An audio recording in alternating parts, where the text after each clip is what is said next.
The meeting will come to order.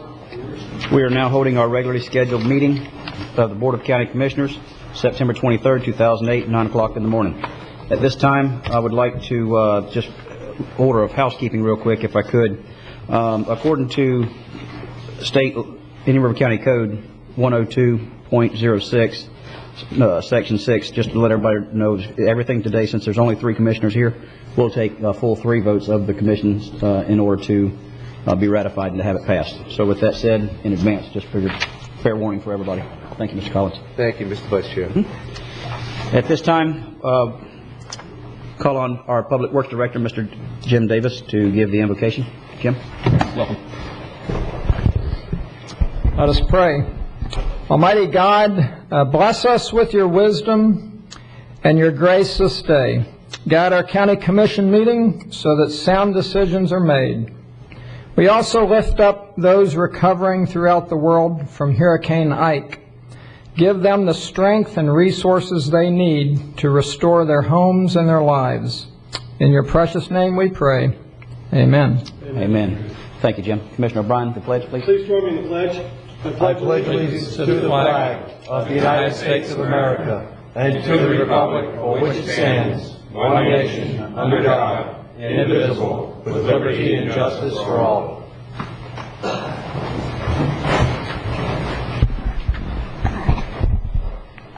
Thank you. At this time, are there any additions from the commissioners or deletions to the agenda or emergency items? Mr. Vice Chairman, it's not an addition or deletion. I'd just like to change the order of one item. Under Special Districts, item 15B, number 5, which is a request to create a 3rd franchise area. I think it'd be, in my mind, more orderly if we did that first before we have the public hearing to sign contracts on existing franchise areas. So I'd just like to move item 15B5 up to first in the order. First in the order to... Under 15B. Okay.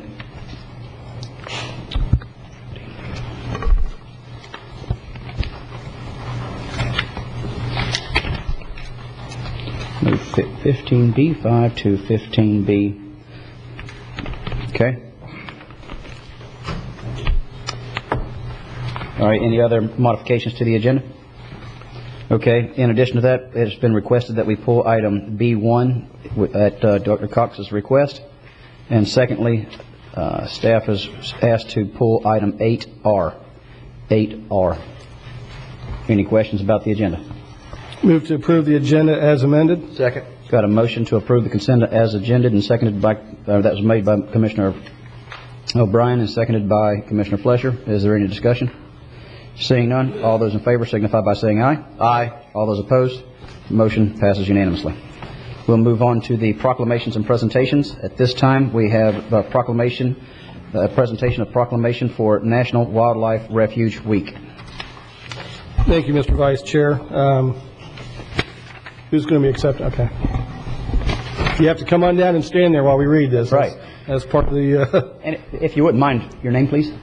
Kristen Beck for the Pelican Island Preservation Society. Thank you, Kristen. Thank you for being here. Thank you. Proclamation of National Wildlife Refuge Week. Whereas the National Wildlife Refuge System is the world's finest collection of lands and waters devoted to the protection and management of fish and wildlife resources, consisting of 548 units and encompassing about 97 million acres. And whereas National Wildlife Refuges provide habitat for more than 700 species of birds, 220 species of mammals, 250 species of reptiles and amphibians, and more than 1,000 species of fish. And whereas National Wildlife Refuges provide significant opportunities for the American public to enjoy outdoor recreational activities, playing host to over 40 million visitors each year. And whereas visitors to refuges generate significant economic activity, their spending generating over $1.7 billion of sales in regional economies and creating 27,000 jobs. And whereas National Wildlife Refuges provide many opportunities for our children to learn about their environment and to enjoy the great outdoors. And whereas Indian River County is fortunate to have two national wildlife refuges, Pelican Island and Archie Carr, located within its boundaries. Now, therefore, be it proclaimed by the Board of County Commissioners of Indian River County that October 12th through 18th of 2008 be designated as National Wildlife Refuge Week in Indian River County. Dated this 23rd day of September 2008, signed by all 5 county commissioners. Kristen, you want to say anything? Yeah, thank you very much for proclaiming National Wildlife Refuge Week. We would like to invite the public and you all to come out and enjoy the refuge. We'll be offering special activities throughout the week. We can find them on the PIPS website and the Wildlife Refuge website. We'll be kayaking out to Pelican Island and around Pelican Island. We'll be doing a bird count with Audubon and getting some kids out to do some planting on the refuge on the 17th. So we would like to invite you all to come out and really enjoy one of the treasures we have here in Indian River County. Great. And again, that's October 12th through 18th, right? 12th through the 18th. Right. Okay. All right. Thank you. Keep up the good work. Thank you very much. Thank you. Thank you. Thank you.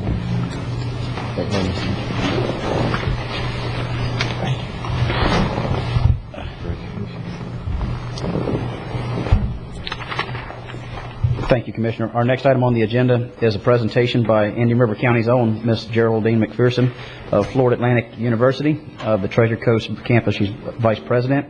And then Dr. Shirley Pompany, Executive, I hope I said that right and forgive me if I didn't, Executive Director of Harbor Branch Oceanographic Institute concerning economic development efforts along Florida's research coast. Thank you very much, Commissioner Davis. I appreciate that. And I am proud to say I'm a native of Indian River County. It gives me a great deal of pleasure. And it gives me a great deal of pleasure to say that Florida Atlantic University and our President, Frank Brogan, sends his best wishes, but to know that we're a vital part of this community also. So it gives me a great deal of pleasure. I graduated from Vero Beach High School years ago, and I went for higher education to University of Florida. And then I lived in Jacksonville for a couple of years, and I did my master's degree at University of North Florida. Then I came back to this area to live back home, and it was Florida Atlantic University that I went to for my graduate degree. So I'm very pleased and proud to say that we're here, and we're here for the community. I've given you a packet of materials, but just to let you know that this area, as you know, is gaining a reputation as one of the top biotechnology centers in the country. And Florida Atlantic University is the heart of that activity. For more than 4 years, FAU has been working closely with some of the world's biotechnology giants to advance scientific research and maximize the opportunities for economic development in this region and in this state. These endeavors have created an environment that's attracting a nucleus of world-class biomedical scientists to Florida's new research coast. And we're proud.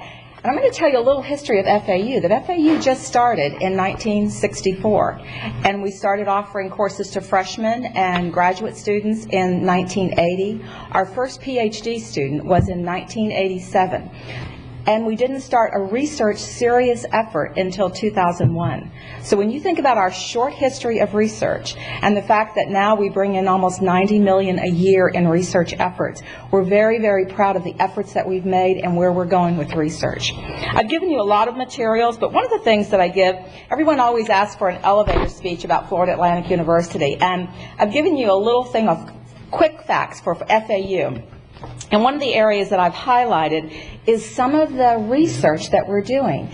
Because if you look at a research university, really the only thing that distinguishes us between being a research university and a wonderful school or college or K-12 system, because everyone has great teachers and faculty, the only thing that distinguishes us is our ability to discover new knowledge. And we do that through research. And we're very, very proud of the research efforts that we have. The universities entered into joint research and education agreements with two of the premier scientific research organizations in the world, the Scripps Research Institute and the Torrey Pines Institute for Molecular Studies. FAU is working with the U.S. Geological Survey in the areas of the Everglades restoration. FAU has active partnerships with the H. Lee Moffitt Cancer Research Center and the Smithsonian Marine Station. The university is advancing information technology through membership in IBM's Latin American Grid, Computing Project, and Florida Lambda Rail networking effort. The Center of Excellence in Biomedical and Marine Biotechnology is dedicated to the discovery and commercialization of new medicines from the sea. And the Center for Excellence in Ocean Energy Technology explores method to harness energy from the ocean, which we just received another $10 million from the state to be able to work with that. So we're extremely proud. I've given you a lot of information. But one of the things I want to talk to you today is something that's right here in our community. It's a premier marine science organization, Harbor Branch Oceanographic Institute, recently came under the umbrella of FAU as a research institute. And we're very honored and really privileged to have here today because she's internationally recognized as Dr. Shirley Pomponi, who is the Executive Director of Harbor Branch Institute at FAU. She received her PhD in biological oceanography from the University of Miami, was on the research faculty of the University of Maryland, and she joined Harbor Branch in 1984. If you remember, I said 1984 was just when our university was taking off with graduate programs and with freshmen coming in. Her research focuses on marine biotechnology in general and sponge biology in particular. She has authored or co-authored more than 90 scientific publications and is co-inventor on several patents. She has led numerous research expeditions worldwide and has made more than 300 dives in Harbor Branch's Johnson Link submersible. If you go to the Smithsonian Institute, you see the submersible right there. She chairs the National Research Council's Ocean Studies Board, is vice chair of the Consortium for Ocean Leadership, is president-elect of the Southern Associations of Marine Laboratories, and is on the board of BioFlorida. She's a member of the Florida Oceans and Coastal Resources Council, the Ocean Research and Resources Advisory Panel, the U.S. National Committee for the Census of Marine Life, the National Association of Marine Laboratories, and the Board of Trustees of Midwest Research Institute, and the Board of Trustees of the Women Divers Hall of Fame. We're very fortunate to have working with us at FAU Dr. Shirley Pomponi, who is the Executive Director of Harbor Branch. And although I've given you a packet full of all the research that we have going on at the university for your perusal, I'd love to talk to you and have Dr. Pomponi explain to you some of the amazing things that are going on right here at Harbor Branch Oceanographic Institute. Thank you. Ms. McPherson. Welcome, Ms. Pomponi. Good morning. Dr. Pomponi. Chairman Davis, thanks so much. Commissioners, really appreciate the opportunity to be here this morning. And there's been so much in the news lately about the merger of Harbor Branch, the financial aspects of it, that I thought I would talk a little bit this morning about some of the scientific research that we're doing. I had actually prepared a PowerPoint presentation, but I understand that we don't have the capabilities for doing that today. It is on the computer here, so you'll have a copy of it. And then we quickly just made a printout of what I was going to present, but actually I would just prefer to speak extemporaneously anyway. So tell you a little bit about what we're doing. Really, we've been in business since 1971, so we've been doing ocean research, coastal research, and education for 37 years. We really focus our research not only on discovery of new knowledge, but how we can apply that to societal issues, to conserving our environment, for protecting our environment, for restoring our environment. So I'd like to just give you a brief rundown of some of the programs in which we're involved.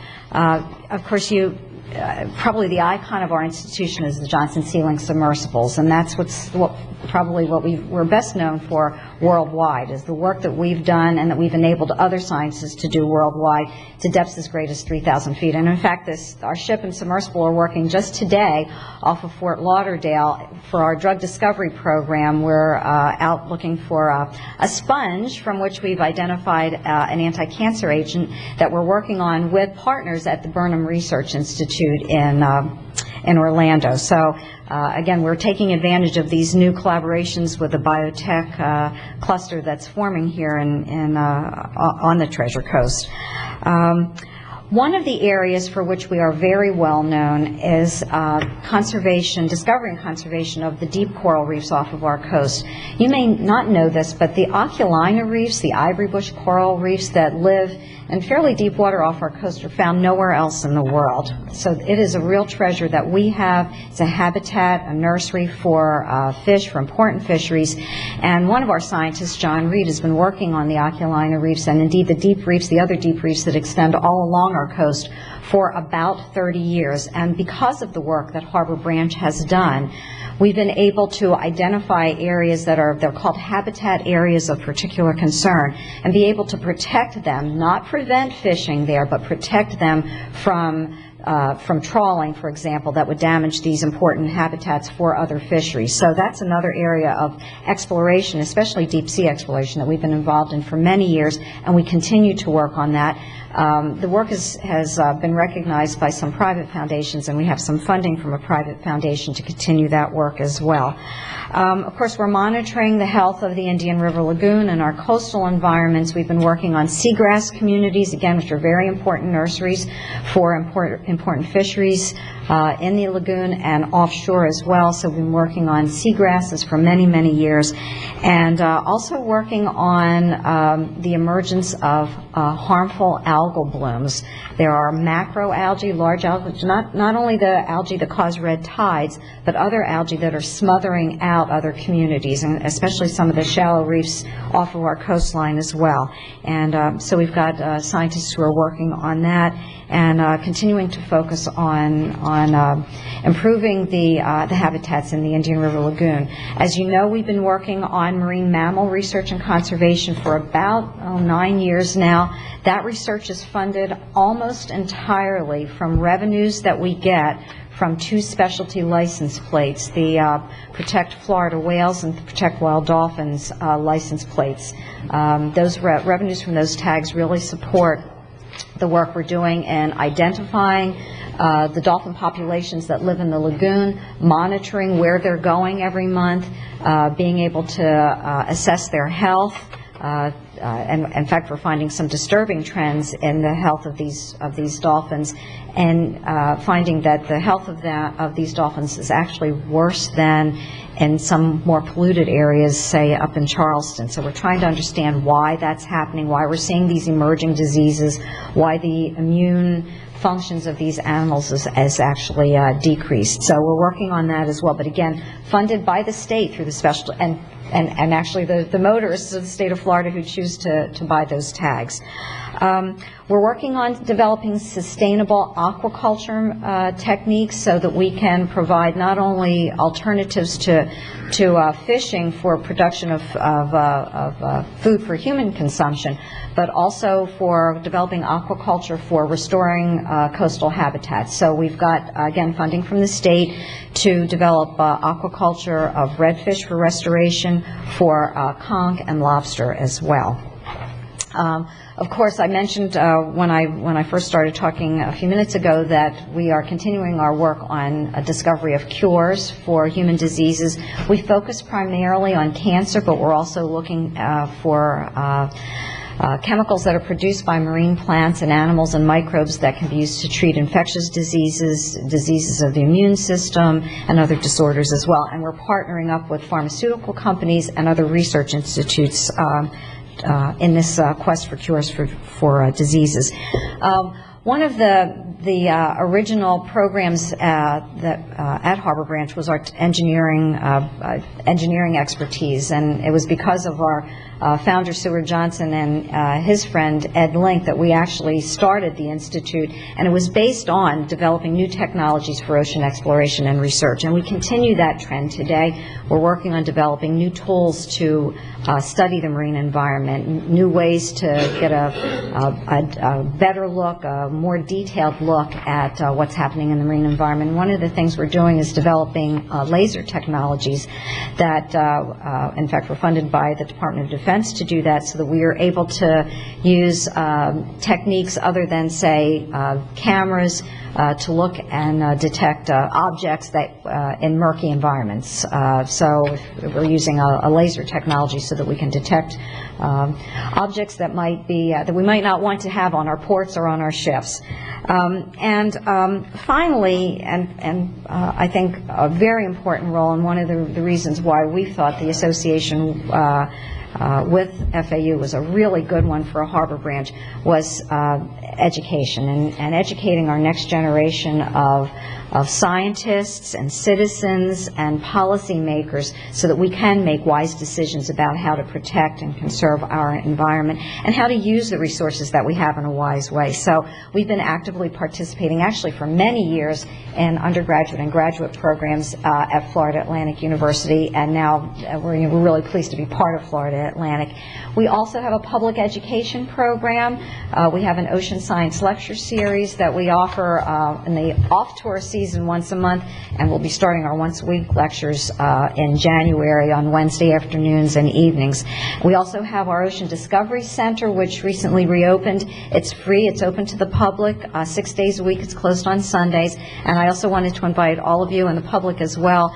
This Saturday is National Estuaries Day, and we're going to have a day-long programming at the Ocean Discovery Center. We hope that you'll come by and learn a little bit more about what we're doing at Harbor Branch, especially focused on the work that we're doing in coastal and estuarine environments. So wanted to just conclude by letting you know that we're a strong institute. In addition to the funding we're getting from the state for our operations, we are getting funds from federal agencies like the National Science Foundation, National Oceanographic and Atmospheric Administration, Office of Naval Research, National Cancer Institute, and from private foundations and donors as well. So again, wanted to just bring this into focus and let you know why we think it was important that the state chose to invest in Harbor Branch and bring us into the state university system, and particularly with Florida Atlantic University. So be happy to entertain any questions that you have, and also would like to invite you to come visit us at Harbor Branch at any time.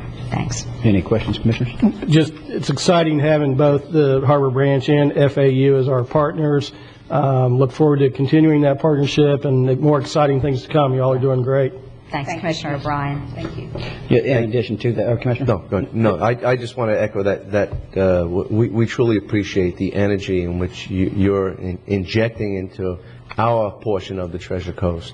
The activity is absolutely impressive and continual. And Jerry, I don't know where you have the time in the day. You seem to be everywhere. You are too, Commissioner. Well, yes, we do cross paths. Even though we're in Fort Pierce, I have to tell you, we have such strong support from Indian River County, really strong support. So thanks very much. And just in closing, I'd like to just say that, we've got a tremendous opportunity now with Indian River State College, yes, being able to offer 4-year degrees, and now, quite frankly, somebody can get their Ph.D. Right here on the Treasure Coast. And having lived through a period of time where you had to go to Fort Lauderdale to get secondary, or your 3,000 to 4,000 level classes, was the closest opportunity for anybody. And this is really going to help build the economic engine. I not only do I foresee it, I clearly expect it to be an economic engine on the Treasure Coast with us to be able to have this opportunity. And of course, it didn't happen easy. It happened with great leadership from Senator Pruitt, President Pruitt, might I add, and of course with Frank Brogan being at the helm. We're sitting in the catbird seat.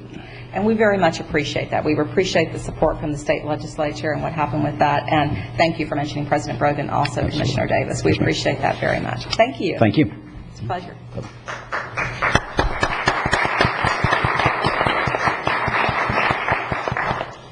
Okay. No approval of minutes. And then our next is the informational items on the agenda.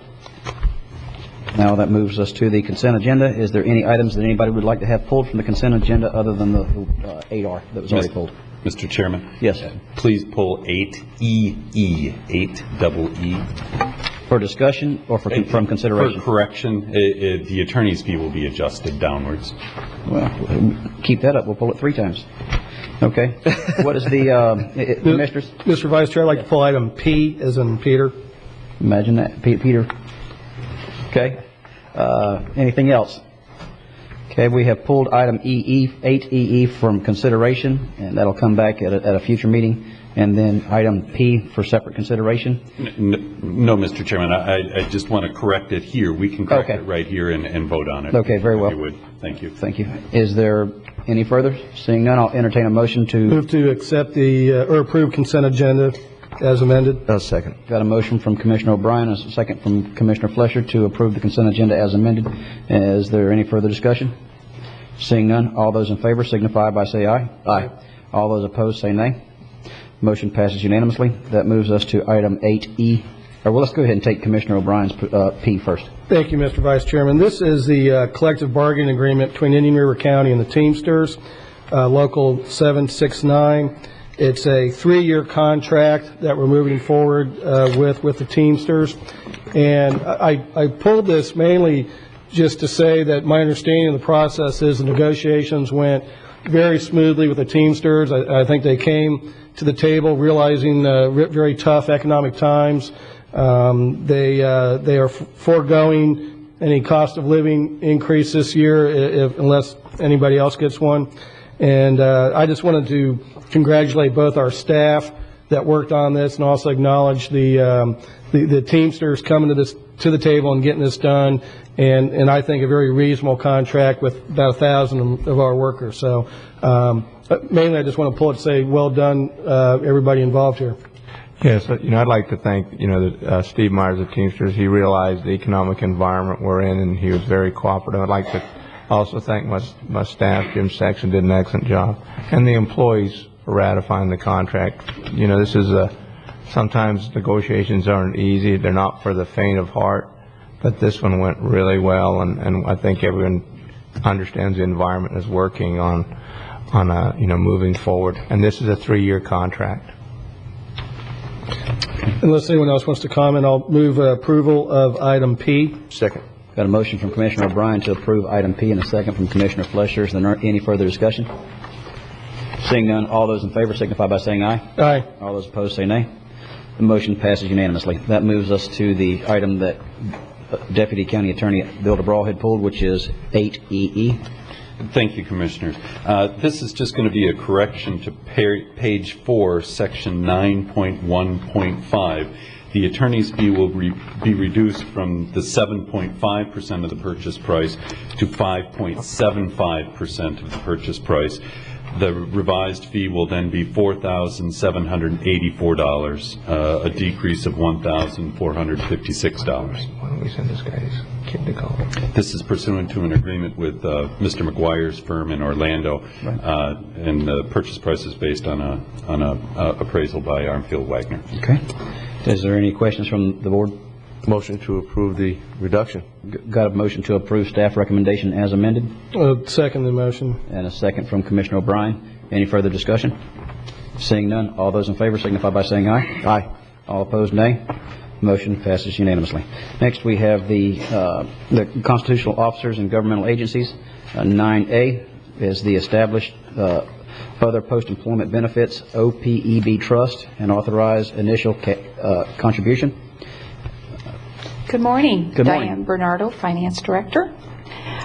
Today on our agenda, we are presenting our newly established OPEB trust. This is something that we've discussed previously. We put on a presentation before by our actuary. And we have worked very closely with the county attorney's office, and we have drafted this resolution establishing this trust. We are asking the board today to approve this trust and also the initial contribution, which we plan to invest in treasuries because it's going to be a short-term investment, and then we will invest in accordance with our newly drafted investment policy. We are working with our investment advisory committee right now. Our current committee has agreed to also help us with the with drafting a investment policy, which is totally different than what we do now because it's going to be in long-term investments. We are asking the board today to authorize the establishment of this so I can go ahead and proceed with contracts. We do need to get a third-party custodian on board.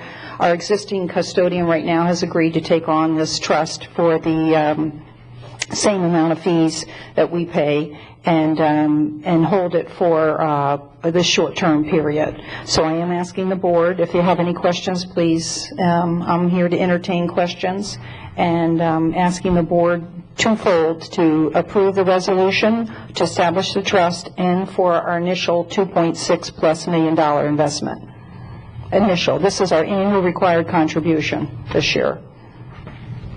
Commissioners? Any questions? Go ahead, Commissioner. Go ahead. Diane, I guess the initial Board of Trustees is going to be the Board of County Commissioners. Is that how that's structured? Yes, the way it's structured is the Board of County Commissioners will be the trustees, the actual trustees, but you will delegate to a team, which will be the HR director, the budget director, myself, Jeff, and county administrator. And we will seek advice from this independent outside advisory committee as to where to invest and what to invest. You know, questions like passive fund, actively managed funds, how much should be bonds, how much should be stocks, that kind of thing. Because this new investment policy is going to be designed more toward a pension plan. Right. And so this is new for the county because, of course, we're all covered under Florida retirement system. Okay, thank you. That's all I have, Mr. Vice Chair. I don't have any questions at this time. I just want to thank you for being available as we transitionalize through this process. Yourself and Jason Brown and Joe have ensured that any of our questions have been answered. I think we've all had the opportunity to meet and discuss. At that point, Mr. Chair. Thank you. Mr. You got something you want to add? Yeah, I'd like to point out this is a requirement. We have to do this. So I wanted to just make sure that was clear that we do have to do this because it's required. We have to have it done by the end of by October 1st. And it's a new accounting requirement. Just for the public interest here, it's a requirement that we set the money aside for future obligations for retirement benefits that we're having to set aside and actually show as a budget item. Well, yes. Well, we don't actually have to set the money aside, but we have to accrue the liability, and I wouldn't want that liability to build up without the money.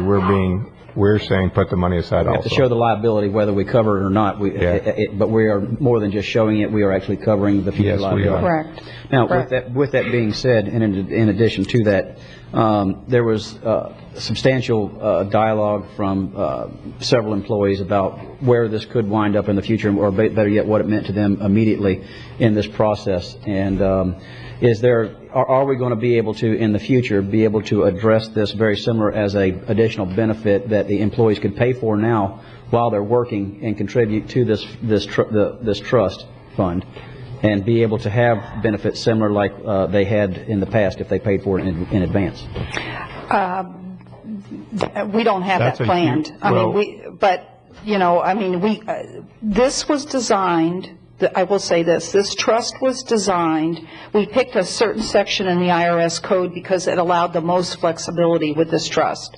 I can't say no because it's going to be the board's desire, but that's not my intent initially. Right. So if the board changes their mind, I'll be happy to talk to You've got to be Joe. very careful of that because the big problem is you've got to book this as an expense and a liability on this book, and it's a liability that goes up every year. So if you increase that amount, it can be huge to the taxpayer because the taxpayer at the end of the day is fully responsible for these benefits. And we're one of the few counties that actually offers additional health insurance benefit because everyone here gets it through the state retirement plan also. So our employees are getting actually a double benefit. They get it through the state full retirement. They get a health insurance subsidy when they retire, and we give one. So I think that's something that not many jurisdictions do. Okay. All right. Any other questions, Commissioner? Thank you, Ms. Bernardo. Okay, thank you. I'll entertain a motion. Motion to approve, Mr. Chair. Got a motion to approve staff recommendation. That would be the resolution as well as the initial contribution, Commissioner? Yes, sir. Got a motion to approve from Commissioner Flesher. Is there a second? Yes, second. Second from Commissioner O'Brien. Thank you very much. Is there any further discussion? Seeing none, all those in favor signify by saying aye. Aye. All those opposed, please say nay. Motion passes unanimously. Thank you. Our next item is the public hearings. Item 10A has been withdrawn, as well as 10B, and that moves us to item 10B2. So at this time, I will ask, is Everett Brown? Mr. Brown, welcome. How you doing? Thank you. Thank you for being here. I had prepared a speech for you today, but in light of... Could I just ask you, just for housekeeping purposes, please give your name and address for the record? Everett Brown, 4236 11th Street. Thank you very much. You're welcome. I had prepared a speech for y'all today, but in light of the two commissioners not being here, I'd like to reserve that speech for a later date. Okay. However, what I would like to ask for today is I have a set of plans here for the widening of 43rd Avenue. And I'd like to know the date these plans were approved, which meeting date they were approved. And at the next meeting, I'd like to request a full presentation regarding where the county is with this widening project. Okay. All right. I can't answer that question about when those plans were approved at this time. Certainly would like to try to get some answers for you. If you would leave me with some of that information, that specifically what you're asking them for. I would be happy to leave you with my phone number. And absolutely. If you would, I guess, will your secretary get back with me, or you yourself? One of us, yes, absolutely. Probably okay. me. Yes. And what I'll do, Commissioners, as far as the presentation on 43rd Avenue, quite frankly, I'd like to know exactly where we are with that also. So I think that's a prudent question. I don't know whether or not I can get it accomplished by the next meeting. Probably, though, because I think our next meeting is October the 6th. Is that correct? That's correct. Well, you get that. Yeah, I think let's make sure. Let's look at how big that agenda is, but we will notify you. I know this gentleman. We're asking for a temporary easement during construction, and then the easement goes back. We're not taking any of your right of way on a permanent basis. You know that, don't you? And I think that really wasn't his question that I heard. That might have been the issue that brought this forth. And but you're asking basically for a status of it and when the plans were approved. Yes, sir. That's what I'm asking for right now. And sure. then at the next meeting, like to speak at the next meeting. Okay. Also. In the event that it is a presentation by staff on the status of 43rd, would you like to be able to address it then, or do you want a special spot under the public discussion items like you are today? If it's going to be a presentation by staff, I'll address it then. Okay. All right. Thank you, Mr. Brown. We appreciate you being here, and we'll get those answers for you. Thank you. Mm-hmm. Next is 10C, public notice items. Scheduled public hearing October 7th, adopting the ordinance amending certain sections of Chapter 105 of the Code of Indian River County. Memorandum that dated September 9th, 2008. The item is legislative. Then we have the notice of scheduled public hearing October 7th, 2008, 129th Place, petition water service, a portion of Indian River Acres, Indian River County, project number UCP 2953. That is administrative. Next, we move on to the utility services. J1, final payment and release of retainage of TLC Diversified Inc. with contract 2006-025 for membrane respiration work at the South County Reverse Osmosis Plant, page 457 through 464. Mr. Chairman, or Vice Chairman, move approval of staff recommendation. Second. Got a motion from Commissioner O'Brien to approve staff recommendation, and a second by Commissioner Flesher. Is there any further discussion? Seeing none, all those in favor signify by saying aye. Aye. All those opposed, nay. Motion passes unanimously. Next, we have the Utility Service 2, price increase for sulfuric acid. Memorandum dated September 12, 2008, found on pages 465 through 466. Mr. Chair. Yes, sir. Commissioner Flesher. Motion to approve, staff recommendation. Got a motion from Commissioner Flesher. Do I have a second? Yeah, have a second with a comment that it's unbelievable how these chemical prices are just getting jerked up on us. I guess that's just the way the world is right now, Eric, but it is certainly hurting at a bad time. For the record, Eric Olson, Director of Utilities, you hit it on the button. Unfortunately, we're sort of part of the process, just like the gasoline industry. We're finding ourselves having to deal with it. The good news is what we've been able to do is reduce the amount of sulfuric acid we're using in the process system to cut the cost down, but unfortunately we're kind of victims of the Chinese market like this. Any further comment? Thank you, Mr. Olson. Got a motion from Commissioner Fleischer, second by Commissioner O'Brien. And is there any further discussion? Seeing none, all those in favor signify by saying aye. Aye. All opposed, nay. The motion passes unanimously. Next, we go to Utilities, Item 3, Meadow Lark Woods Subdivision Petition Water Service, 61st Avenue, north of 41st Street, Indian River County, project number UCP 2324, Resolution 9, Final Assessment Memorandum dated 12/08. Mr. Vice Chairman, move staff recommendation. Thank you. Got a motion from Commissioner O'Brien and a second from Commissioner Fleischer. Any further discussion? Seeing none, all those in favor signify by saying aye. Aye. All those opposed say nay. Motion passes unanimously. We move on to departmental matters, item number 4, which is amendment number 2 to continuing consulting service work for work order number 4 with Mosteller Moeller Inc. for engineering services for conversion of lateral J force main to reuse main UCP number 2823, memorandum dated September 2, 2008, found on pages 477 through 484. Is there any comment on this or motion? Mr. Chair. Yes, Commissioner Fleischer. Motion to approve. Got a motion from Commissioner Fleischer. Do I have a second? Second. Second from Commissioner O'Brien. Is there any discussion? Seeing none, all those in favor on departmental matters number 4 signify by saying aye. Aye. Aye. All opposed, nay. Motion passes unanimously. Move into utility services.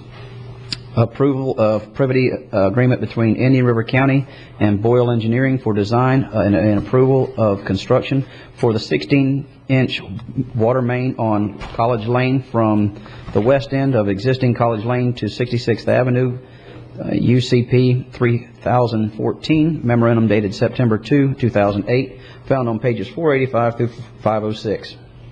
Mr. Vice Chair, move staff recommendation. Thank you, Commissioner Bryan. Is there a second? Second that. Commissioner Fleischer. And any further discussion? Seeing none, all those in favor signify by saying aye. Aye. All opposed, nay. The motion passes unanimously.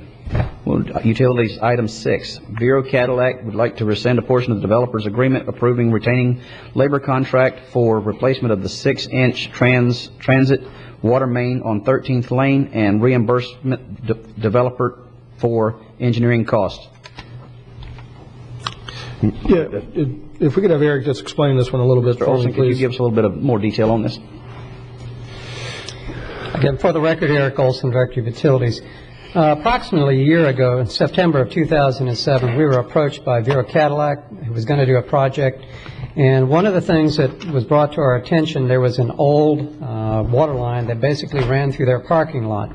And in the process of reconstructing their parking lot, they wanted us to move our water line out of the way.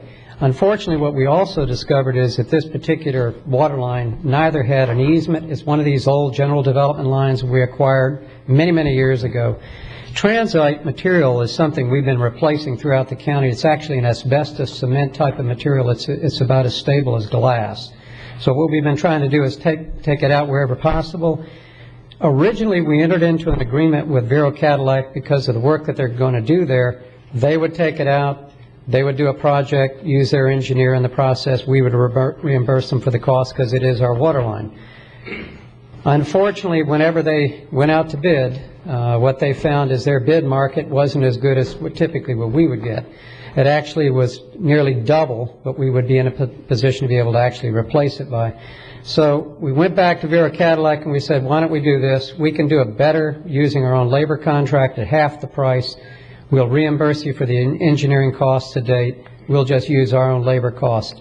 And as it works out, we haven't constructed the line itself yet, but it looks like we can do that for about $37,000 using our own labor and material as opposed to nearly $60,000 through a bid that they got. So that's our recommendation. We just basically say, let's go back and let us do it with ourselves, reimburse them for the costs that they've incurred, and then we'll move forward on it. Mr. Olson, in fact, the engineering that we're paying for would be engineering that we would have to have done anyhow? It would have been engineering we would have had to been spending anyway. Those costs would have incurred no matter which way it would have gone. Okay. All right. Yeah, this is a line we inherited with the old Mid-Florida system in the early 1980s when we had to take it over. They didn't have any drawings, so we never knew where really the lines ran. So it's an inherited thing that we have to correct.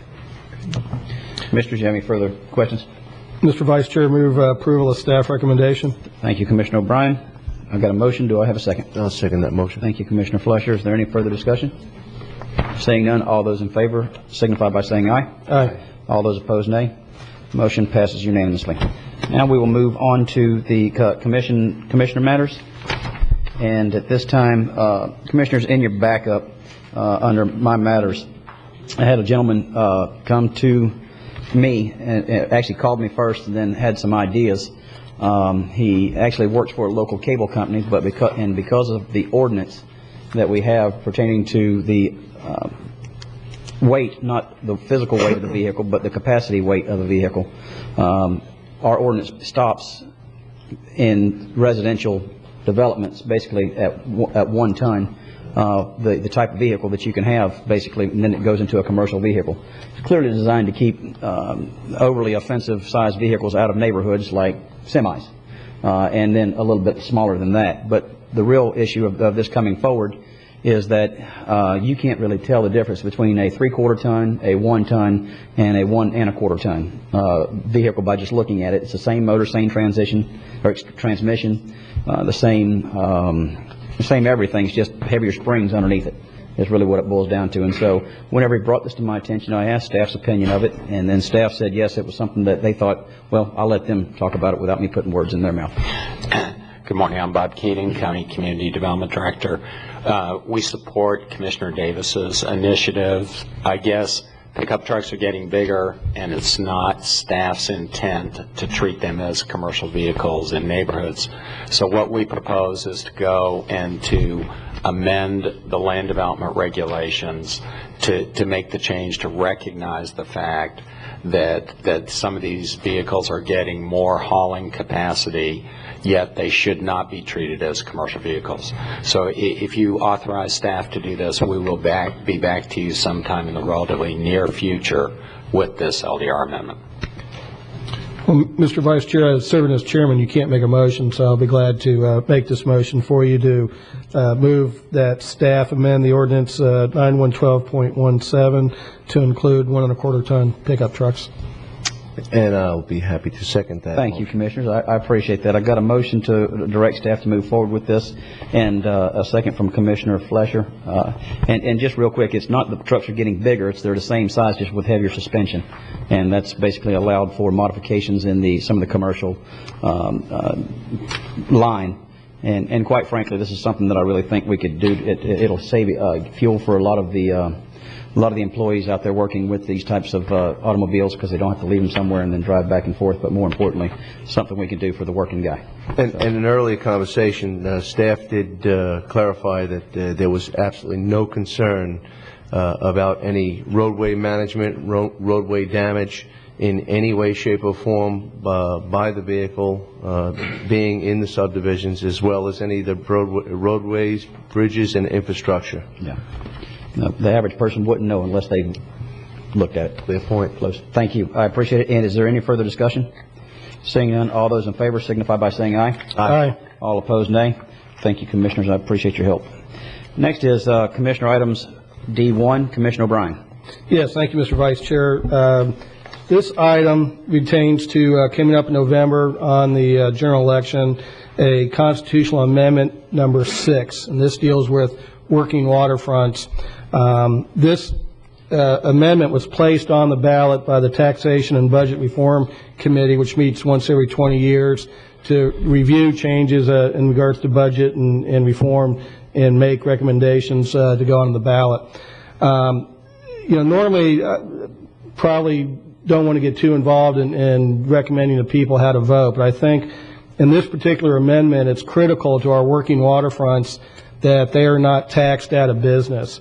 And the way the law currently reads is that a property can be assessed and therefore taxed, not at its current use, but at its best and greatest possible use. And as an example, I went on the property appraiser site and looked up Vero Marine Center here in Vero Beach on Royal Palm Point, and they're assessed at about $1 million and pay about $18,000 tax on that property.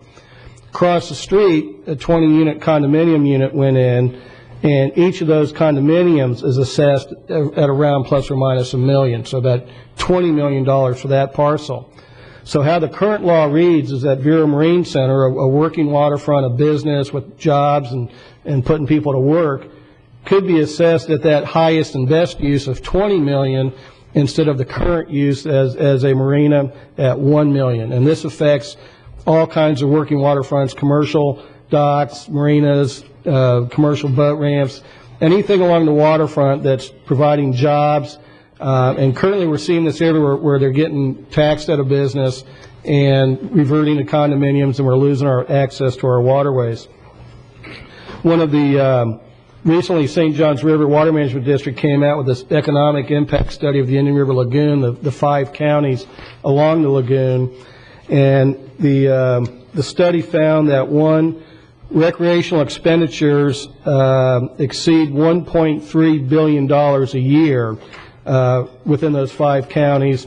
And they also said the recreational use value, people willing to visit the lagoon, that means accessing the waterway, is an additional $762 million a year. So keeping our waterways open, our waterfronts working, keeping the jobs here, I think is critical, not only to our local economy, but also to the state. We've had a very recent emphasis by this Board of Commissioners on job opportunities and making sure that we can do everything we can to support business. And I think this falls right into that. And also I know that our House Representative Ralph Popple, our former House Representative and current tax collector Charlie Sembler are very strongly in favor of this amendment. And so I would like to request that the Board of County Commissioners instruct the County Attorney's Office to draft a resolution of support for Amendment 6, which is the working waterfront issue. Thank you, Commissioner O'Brien, and appreciate you bringing this forward. This is very applicable, not just on the south end of the county, very much at the north end of the county. You know, some of the amenities that we have on our waterways are some commercial establishments like restaurants too, and you mentioned that as well as whenever you have an area where we are actually trying to use aquaculture as a viable method of agriculture here in this county. It's very difficult to bring enough clams and fish across that waterfront to be able to justify paying the taxes that you just delineated. And you're right on point. And if we're not careful, this will clearly take away a piece of the history and the heritage of this community that has clearly made it what it is. And so I appreciate you bringing this forward. And if I could move it, I certainly would. Well, I did move it. In that case, I'll second it. How's that? Thank you. Is there any? We've got a motion from Commissioner O'Brien to direct the county attorney to come forward with the resolution in support of Amendment Number 6, and it's been seconded by me. Is there any discussion? I share the same concerns, Mr. Vice Chair, and thank you for the opportunity. You know, we're seeing not only many of the waterfront community bearing that burden. We're seeing our restaurants closing. Don't want to mention anybody by name that might create another press swirl about another restaurant closing and opening up again suddenly. But we are seeing a lot of the business community confronted with the challenges that we all are at the residential level, and anything that we can do to assist the business community at the waterfront would be greatly supported, and most certainly I believe you have unanimous support here today. I do share some concerns of the burdens, and I hope this does make a difference. Thank you, Commissioner Flesher. Is there any further discussion? Seeing none, all those in favor of directing the staff attorney to draft the resolution of support for Amendment 6 signify by saying aye. Aye. All those opposed say nay. The motion passes unanimously. Thank you both very much. You're welcome, Commissioner. Well, in fact, we'll let you have the next item, too. Thank you, Mr. Vice Chairman. This is a request from the Environmental Learning Center. As probably most of you all know, first of all, it's one of our premier volunteer organizations here in the county as a not-for-profit. They educate our kids, they educate our adults. It's a wonderful program.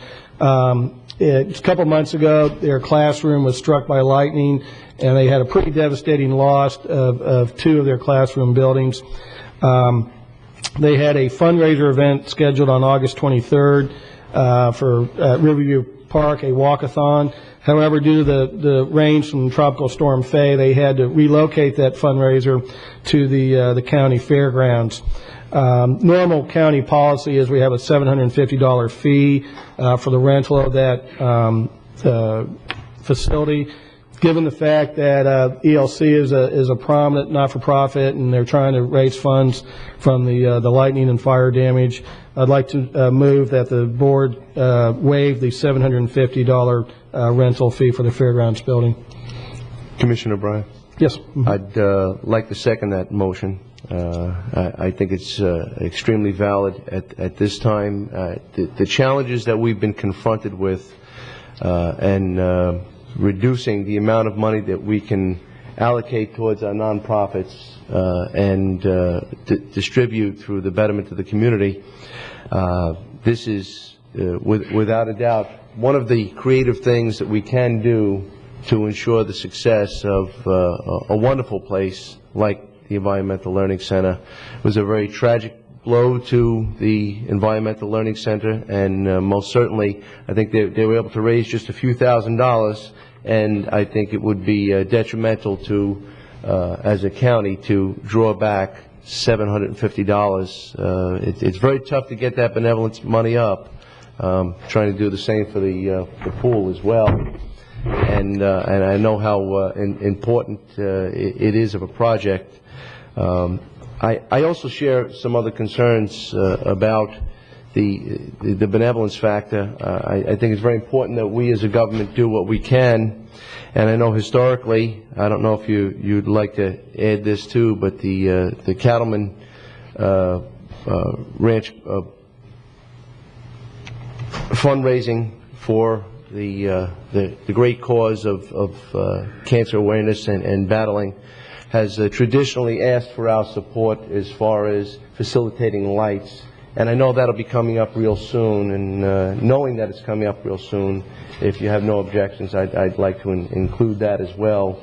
They'll be looking for those, the generating lights that we afforded them in past years for their celebration and fundraising activity. Realizing that we can't do too much monetarily, we have the equipment, and it's I understand through Joe that it's a very limited cost factor as far as what we have to do, as far as a few dollars in fuel and just getting the lights over to the facility when needed. Mm-hmm. Personally, I have no problem with that, Mr. Vice Chair. Would you rather this come back as an agenda item instead of just so we have backup, or it's kind of your decision? I agree with it. It's also, so I mean, if you, it would save perhaps some ink and some time as far as staff side of it goes. So. We don't have the only thing we've got is just the staff to get it out there. They asked for the stage last year. They asked for the lights and any help with tents that we have available. I think we did that last year, and if the board so wishes, we'll do it again. It was a wonderful event. It's going to be held at the Piper Hangar this year. Yeah, and they may not even need as much of the stuff because they're going to be maybe in the hangar. So. Exactly. In the hangars, but they'll need the lighting. I understand they will need the lighting for tracking and for parking management, because we understand that there'll be great activity and response in this fundraising event. And I did notice in the consent agenda we did have quite a bit of benevolence that did take place, although we didn't pull it. Just going back to the consent agenda, our stages are being well used, and the equipment is being well used, and as far as the facility for Vero Beach High School as well, we are waiving some fees, and it's important that we do that we can facilitate without a cost to the taxpayer. But Commissioner, I will respect it is your motion and as well as your item. I just want, so we're talking about lights and what else? Just the lights. Just the lights. Light, stage, bleachers. We usually help in that fashion. Lights, stage, and bleachers. Bleachers. Okay, light, stage. Bleachers for the citrus and cattle barons. Okay. Amend my motion to also include waiving the fees for the county use of, or the American Cancer Society use of county lights, stage, and bleachers for their annual Cattle Barons fundraiser. And I'll second that. Okay. Any further discussion, Commissioners? Seeing none, all those in favor signify by saying aye. Aye. All opposed, nay. Motion passes unanimously. At this time, we'll move on to the solid waste disposal district, and we had asked that item B5 of item 15B5 be moved up ahead of B1. So at this time, what we'll do is, Commissioners, we'll just kind of turn this over to Mr. Olson, our Director of Utilities, for some explanation. Good morning. Eric Olson, Director of Utilities. This is something that actually we've talked about back in February whenever we initially brought up the discussion to consider entering into negotiations with our current franchise holders to consider the possibility of reducing rates, taking a look at expanding recycling and this sort of thing. Amid the other discussions, one of the items that did come up would be the possibility of developing or creating a third franchise agreement area within the enterprise zone, and I have to specify within the unincorporated county portion of the enterprise zone.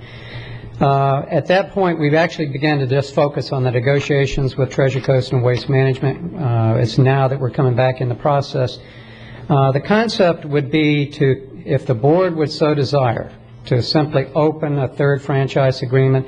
I would recommend that staff would come back with recommendations in terms of specifying criteria that would, perhaps be given by the board as to what they would be looking for in terms of the local, individuals that would be involved, whether this would be specific to a disadvantage or whatever criteria the board would so desire.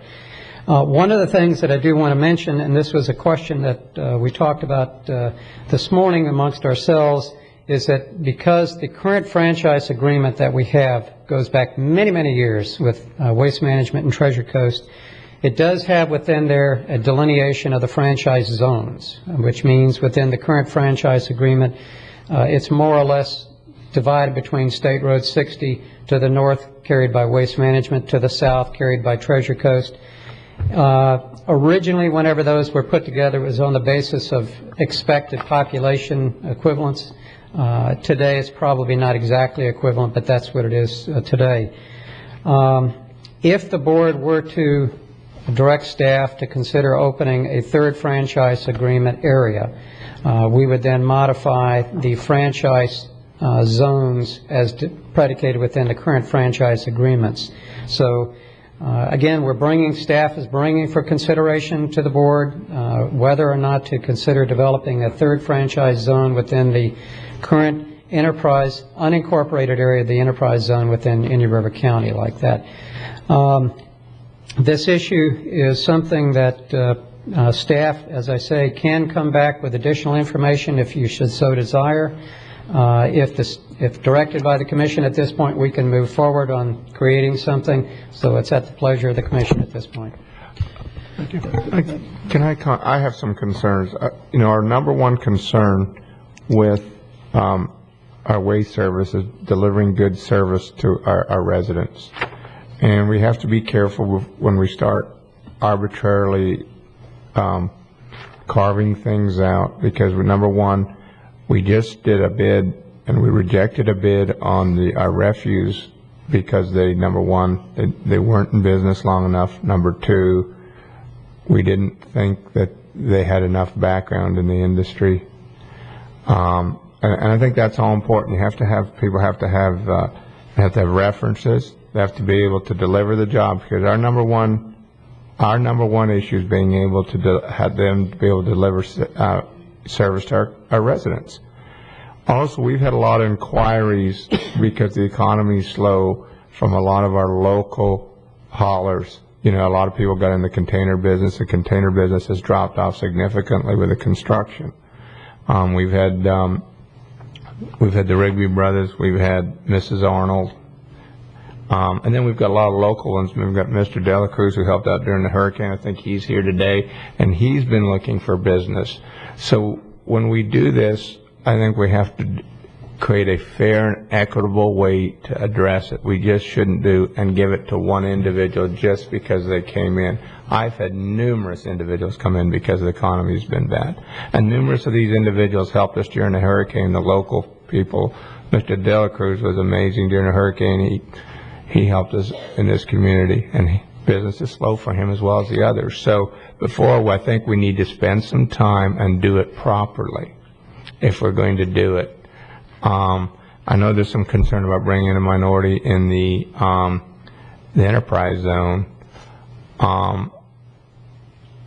I think we need to be careful. I mean, maybe we should look at local and also have it open for bid if we're going to do that, not just give it to one individual because they've come to us. Commissioners, I don't know about y'all, but I had never intended even this dialogue to go to a certain or specific individual. That was more of, and in fact, I'm not even sure I'm sold on the idea yet because I don't really have the language in front of me, don't know exactly how it's going to fold out. But as far as perhaps helping some local individuals, I think that it'd be something that I would like to pursue, just to look at, and so give staff some direction today to come back with something and then to make an educated decision on it at that time. Mr. Vice Chair, and I agree with that too. I did not anticipate this to be an engineering of a contract specifically for one applying company or resource for deployment within the enterprise zone. It was my understanding that this was to develop a third zone, in which I do have some challenges and questions for, and I would like them answered.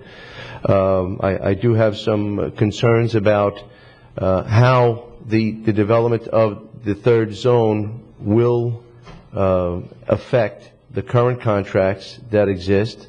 Which one will that affect, or both will it affect? Does it affect the North County contract, the South County contract, what portions and how? I think we need to know those answers, and I believe that the current contractors that do hold the contract need to have all of that information available as well. I'm very supportive of the free market. I would like to see another opportunity. I serve on the enterprise zone, and I would like to see this go forward. I am supportive of a third zone, but with reservation and caution. So I would like to see more information before we would to gear this towards the creation of a third zone, and most certainly not for one individual vendor. One of the problems we have, I think, today is that the zone that will be affected, this is legal. This is done the legal outline of what area they cover for 7 years in these two in front of you today. We're looking at carving out, if we do the enterprise zone, out of waste management zone, and we're going to have to sit down with them. It affects their revenue stream. Then it gives the other one a larger zone, and they've delivered very good service. So I think we need to sit down and maybe have some discussion. Also, I think it might be good to have a workshop and have a lot of the waste haulers in here and hear all sides of this, because I think anything we do, the day after we do it, we're going to hear from another side. So I think maybe, I don't know if you agree with that, but it might be smart before we postpone this, have a little workshop and try and notify many of the haulers as we can locally and let them come in and give their side and have a better overview. Also give us an opportunity to work with waste management and the public to make sure that we everything's treated fairly. That's not a bad idea. For either workshop or have it under departmental matters whenever they come back with something, so we can actually take action. But yeah, I mean, more information is really where I am with this. I guess what I'm hearing from the board is you're recommending that we go ahead, come back with further information at a later date, kind of come for clarity, a little bit of perhaps in the form of a workshop or whatever the case is. In that light, what I would recommend, if there's the possibility, we had originally intended under a public hearing item number B1 in this thing to consider. The difficulty is that this has some tremendous rate reductions that were associated with the negotiations with Waste Management, Treasure Coast. I do understand, and Joe and I have talked about this difficulty associated with it. Is a little bit of a paradox here, because the third franchise agreement does affect, as Joe, the county administrator, has indicated, Waste Management's contract area associated with that. Because that may be postponed, the development, yes or no, of a third franchise, I would recommend, if it's possible, if the board would consider the possibility of considering the public hearing item on number 1, and then at a later date decide if in fact a third franchise area is decided on, The only point is that if we miss this opportunity, we're missing out on some significant rate reductions and an expansion of a recycling program that's predicated on the current public hearing in item number 1. So you may be able to come out and in essence do both things at the same time like this. Come back at a later date, staff giving clarification and workshop format to the commission relative to the third franchise agreement. I think if we postpone this 60 days, would that give us an opportunity to talk to the others? And that's not what I interpreted Mr. Olson to say. Okay. I mean, just because we're entering a 7-year contract, I don't know how you pull that back. Well, my question is if we approve this, and you were asking us to approve item B1. Yeah, and I'm going to look to the attorney on this thing for a little bit of guidance on this process. The difficulty that we're looking at, and Joe, like I said, Joe and I talked about this, and we both come from the same difficulty. The current franchise, if you approve this third amendment, which is not what we're talking about right now, but would be B1, the third amendment entails defined franchise zones under a 7-year contract. What that would mean, and I don't want to preclude the county attorney giving me some greater guidance on this thing, if you were to elect at a later date, 60 days, whatever the case is, to establish a third franchise area, that means we would have to one more time modify that agreement to now incorporate this modified zone for waste management. Not that that's necessarily difficult, but it's just something you would have to take into consideration.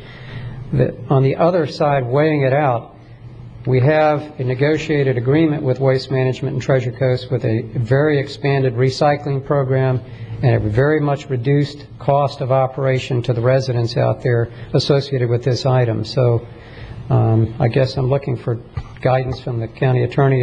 Does that represent a difficulty for us to come back at a later date? And then if the board elects to develop a third franchise agreement, to then modify one more time Waste Management's component of the franchise agreement relative to the zone. My specific legal question is, if we approve this now, can we modify it later? That's the key. That's. I'll answer that question. I'm going to hear from Waste Management because they're legal side. I can answer that question, Commissioner. Great, thanks. Thank you. Marion Fell, Indian River County Attorney's Office. Our existing franchise agreement says in paragraph 13.22, if determined necessary by the Solid Waste Disposal District, or if requested by franchisee or the other franchise solid waste collector, any future revisions to the residential recyclables franchise area or the residential solid waste franchise area shall be subject to approval of the SWID board under the same procedures for rate increases provided in section 12.3. That means that you would need to hold a public hearing. You have the legal ability to, when you get to item 12B1, to hold the public hearing to adopt these two amendments to the franchise agreements. Staff can continue working on the analysis necessary to bring you the information for you to decide if you want a third franchise area and hold a public hearing at that time. In order to amend any franchise area, you need a separate public hearing. But to answer my question as concisely as possible, if we approve the franchise agreement today, it would not preclude us from coming back and amending that for a third franchise area. That's correct. Thank you. Mr. Vice Chair? Yes, Commissioner Bryan. I concur with the other commissioners here. My intent has always been to create an additional opportunity and not hand a franchise to a particular hauler. So I am supportive of creating the third franchise area. I do understand staff needs to work out a lot of details, and that'll take some time. But we started talking about this back in February, and here it is 7 months later, and it doesn't seem like we've moved much. So I'm not sure. I don't like the idea of postponing things and keeping it on the back burner. I would like to see this board make the commitment today to create that third franchise area, and then have staff come back and workshop and details of the nuts and bolts of it. But I think if we just delay it now, it's going to keep delaying and delaying, and I'd rather see this board make the commitment to the third area and then direct staff to come back with a workshop and hammer out the details of it. Rather not look at it as a delay, I'd rather look at it as having the best information to go forward for the betterment of the taxpayer. We've asked the existing haulers, Joe, you've asked the existing haulers to pare down, and pare down they did. And I believe in the free enterprise system, and that an additional zone will create more competition, and competition does have an effect on cost and may reduce the cost even further. I don't know how they can reduce the cost any further than they have, and I believe that the existing haulers have stepped up to the plate. So I don't know if they would be appealing their contract, or we would have any legal avenues to have to address as we go through other than a public hearing. And I would most certainly would want to see a public hearing with so many of the citizens and businesses affected by the creation of a third zone. There's nothing to preclude that one of the existing haulers may bid on that, or another independent hauler may bid on that, and most certainly I would like to leave that option open, but I would like to have more information and research before we go forward with that. Mr. Olson. Yeah, okay. If there's not any further discussion on that, we are considering item B5 at this time, and so we don't have a legal description. Do we? I think they're going to have to, if you're going to approve it, modifying out I think what we have to do, because someone's got to deliver that service right now until such time. I think maybe approve this with the understanding that we're going to come back and probably taking out, and I think Waste Management's here and they understand taking out that enterprise area. I think that's our safest, because I think you have to carve out the legal. So if we didn't approve anything today, our garbage would just keep piling up? Is that what you're saying? No. Let me clarify. No. I think I just want to make it clear legally. I don't know, because we have the zones in here. Joe is correct. There are details that we have to specify related to the zone. I mean, I've said that whatever takes place in the enterprise zone has to be specific to the unincorporated county. We don't have jurisdiction in Vero Beach. Mm-hmm. So we have to work out those types of details within it. The recommendation on my part would be that we, at the appropriate time, do recognize item B1 so that we can move forward with those new rates. And if, in fact, the Commission is intent on developing the third area, we as staff will bring back to you the details related to everything from the service area boundaries, the impact associated with what would be on the hauler itself, and then we could establish the public hearing as indicated here, and then move forward with the modification a second time. Mr. Olson, how does that differ from the recommendation on page 577 of what you just said?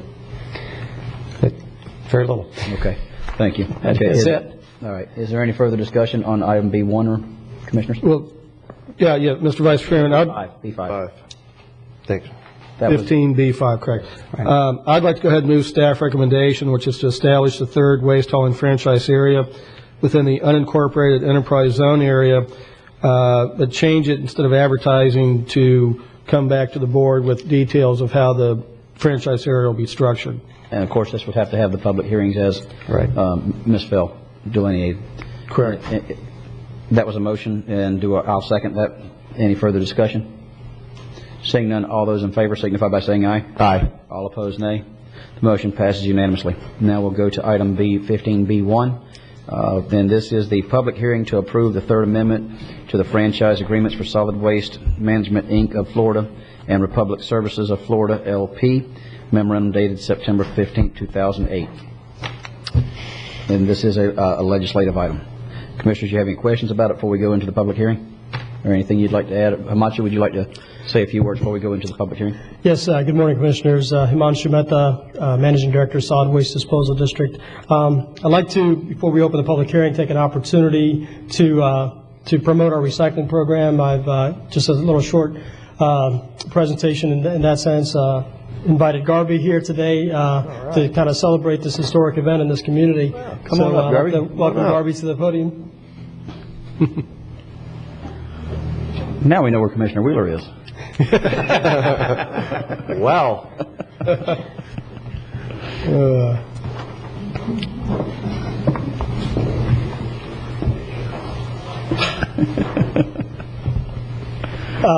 Garby, welcome to the County Commission chambers. And again, thank you for the leadership of the commission, the leadership of the county administrator, the budget director, to work out the negotiations with our two existing franchise holders. And to, again, our franchise agreements were up next year. We actually, with your approval, moved that a year early. And with the main component really being to expand our recycling program. So a great credit to you. This expansion of the recycling program is historic, and in a sense, there are a lot of cities and counties across Florida, across the nation, that are recycling so many more products, and for us to provide our community, our kids, this opportunity to recycle more products, keep it out of our landfill, sustain our community and our environment is a great plus. And what we'd just like to, again, talk to you just a little bit about the items. We are still going with the two-bin, situation. Residents will still have the two bins. We would still like them to use the bins in the manner that they're doing. The addition is that they have the ability to recycle a lot more products. And in one of the bins, again, instead of just the plastics ones and twos, we've expanded that to all plastics, number 1 through 7. Again, the key thing is if the residents can take a look, there's a number on that plastic container. You can put it in that recycle bin. Glass is something that we've always had part of that. Aluminum cans is something that we've always had part of our current franchise agreements. What we've added is aluminum foil products, pie plates, and trays, aerosol cans to that container, and also milk and juice cartons. That is also something that can be put into that one bin. The other bin, we would like, again, residents to keep those items separate, which is a lot of the paper products. Historically, it's only been newspapers and inserts, and now with this expansion, we've been able to add envelopes and junk mail, office paper, catalogs, magazines, brown paper bags, cereal, food, pizza boxes, beer boxes. You can all put that in your bin. We'd like you to fold those items. Again, they do need to be folded. And also, one of the things that we've had a request over many years is corrugated cardboard. And again, we do request residents fold the cardboard and place it in the bin. As long as it fits in the bin, the haulers will pick it up. And the great thing about this is that it is going to increase the efficiency on the haulers. And as a return, we've actually been able to reduce the recycling rate to our residents. And so again, it's a win-win for everybody. And again, congratulations to this commission for this expansion. Congratulations to Garby. Absolutely. I'm glad to see Garby here, and I'm wondering how much it would take to get Garby to come on up to a football game up at the Sharks. I'd like to check with Dr. Jones first, but most certainly I'm proud to announce that the Sebastian River Sharks are recycling, and the football games all have the clear streams containers, and courtesy of the Curb Group, and we appreciate that. Garby, thank you so much, and we'll have to get back to you to see if you're free on a Friday night to watch a ball game. Yeah. Certainly, great partnership with Keep Indian River Beautiful, and I'm sure we can do that. Again, main messages. This starts October 1st. We are doing radio advertisements. We are doing some newspaper advertisements right now. So again, as of October 1st, you'll be able to put all these items in your recycle bin. At this time, thank you, Garby, very much. Appreciate it. Thank you, Garby. Garby, can you see out of that? No, absolutely okay. not. See, I understand canned language, so I know what you said. Garby came with an assistant. There you go. At this time, staff recommends holding a public hearing to approve the Amendment 3 to the franchise agreements with Waste Management and Republic Services. Okay.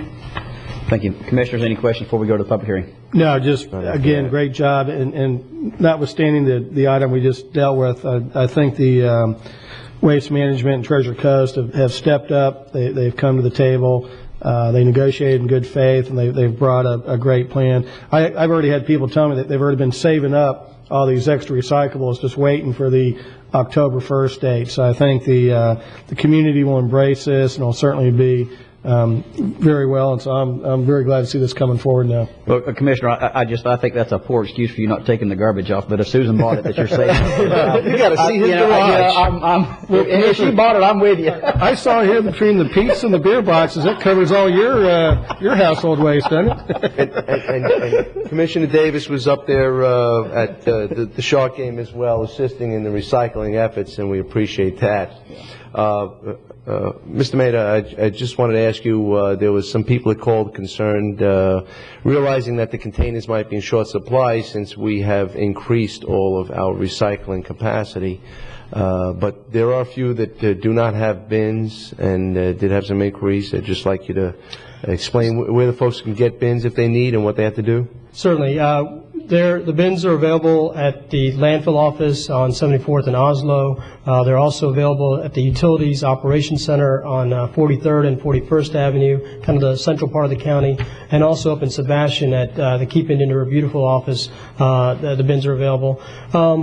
We would like to just, again, we have a two-bin rule. We do provide residents that come into the community, new residents, we provide them the two bins. We do recognize that as this expansion program, that residents may need an additional bin. We'd be happy to accommodate that. Again, our interest is in promoting recycling. We do recognize that sometimes these containers can be misused, but again, if there's a genuine person that's recycling, their bins are overflowing, we want to help them out and provide them an extra container. And as you explained earlier in another conversation, that the bins cost us just a little under $5? Yes. But I would like to see that we also conserve those resources as well, but they are available. Yes, they are. And CURB does have a supply up in Sebastian. Yes. Thank you.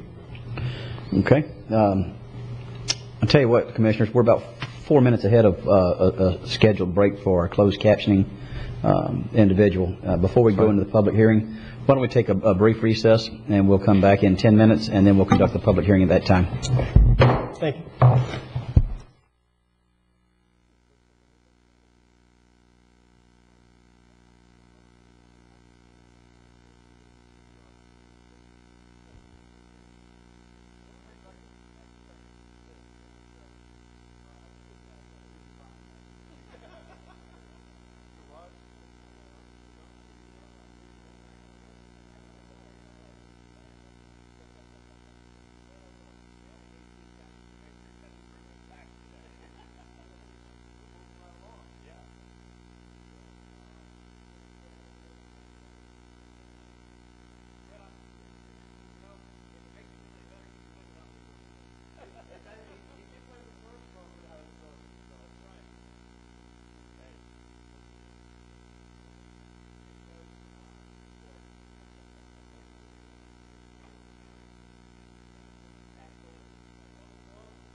noticed how you were intentional about how...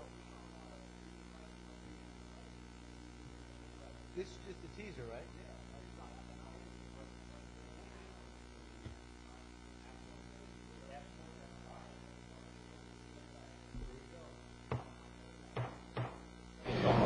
The meeting will come back to order. We left off after staff's presentation of item B, or 15B1. And if we could come back to order, please. Thank you. Item 15B1, or actually B5, we approved that, and now we're at 15B1. And Commissioner, just to let you know, in this capacity, we are acting as the Solid Waste Disposal District Board. Or district. That's what we are acting as at this point. So at this time, what I will do, Commissioners, is I will open the public hearing to, let's go ahead. I'll open the public hearing to approve the third amendment to the franchise agreement for Solid Waste, Inc. of Florida and Republic Services of Florida, LP. This is legislative. So at this time, it is now open for the public.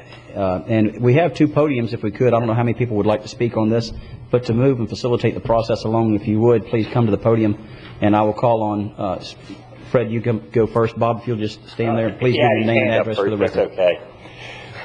Fred Mensing, 7580 129th Street, Sebastian. Mailing address. Actually live in the county. I've got a couple of questions, I guess, about the franchise.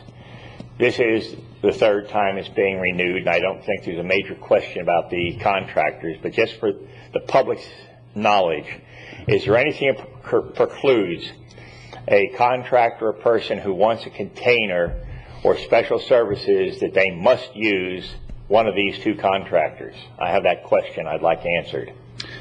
Yes. Somebody else would be precluded. Yes, they have the agreement. Macho, if you would, please come forward, and I'll let you expand on that, in particular as it goes to the larger size containers.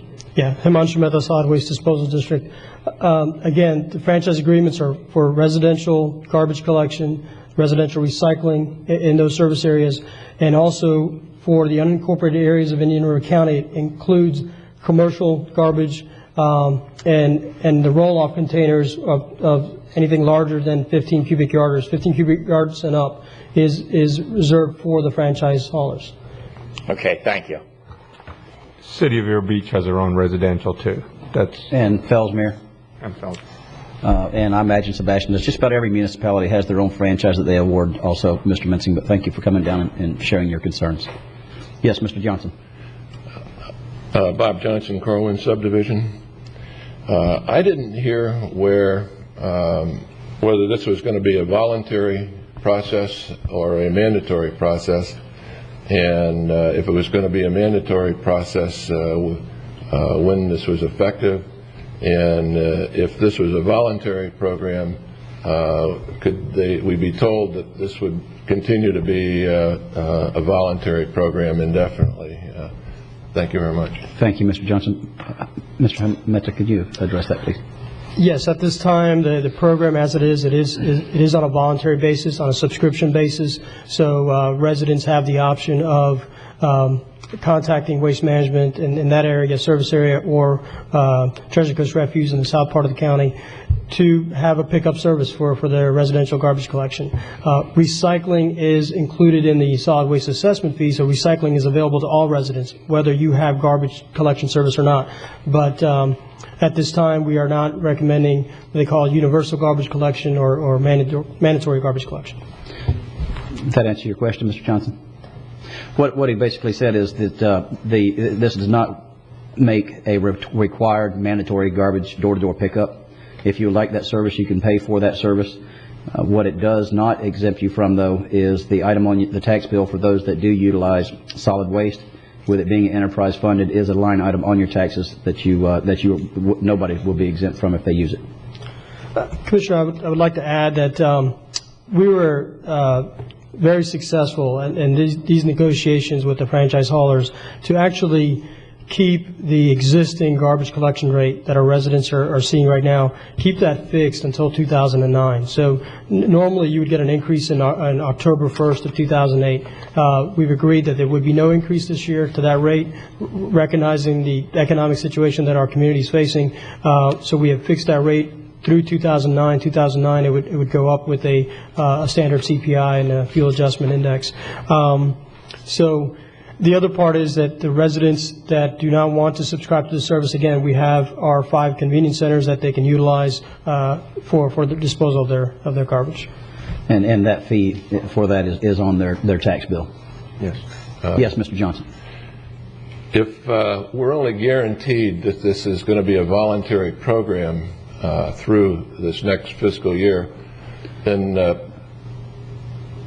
well, they said at this time. Which, at this time there's no fee increases through 2009. The voluntary part of this goes then the way up. I would recommend that you make this a pilot program for the 1 year and determine the benefits of the program, evaluate the benefits of the expansion of the program, and then come back and readdress the issue. Thank you, Mr. Johnson. I'd just like to say, I think the program is working very well. I used to haul my household stuff on a Saturday or Sunday down to a convenience center, and no fault of anybody, but it was usually a long line because everybody was doing it. And we went to the monthly volunteer service, and now we get garbage picked up twice a week and brush once a week. I don't have to drive anywhere at the price of gas. We're coming out ahead. So as far as the pilot program, I think it's working great. And in fact, just for the record, even in remote areas, in the unincorporated area of Indian River County, where there might not be paved streets, these franchise haulers will go out and collect your garbage door to door there also, just for the record. Yep. Anyone else? Please give your name and address for the record. Audrey Rigby, 8465 59th Avenue. Welcome. Thank you for having me.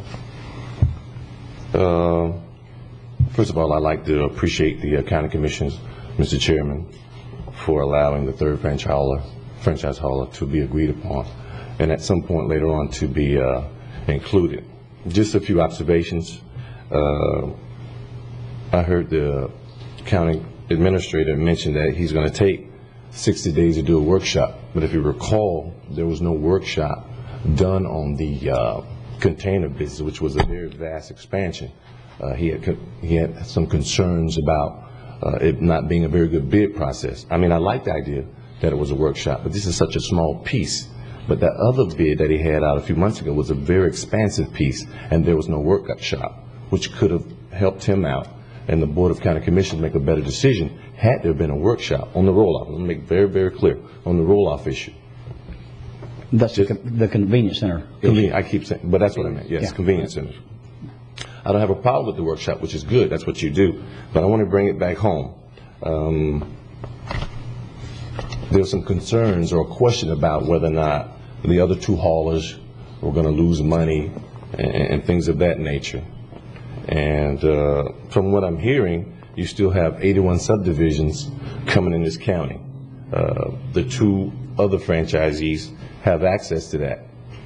I can't see for the life of me how a little patch of earth called the enterprise zone could hurt their bottom line, and the fact that they've already been here over 30-something years. So I had some issues with that. It seems as though to me,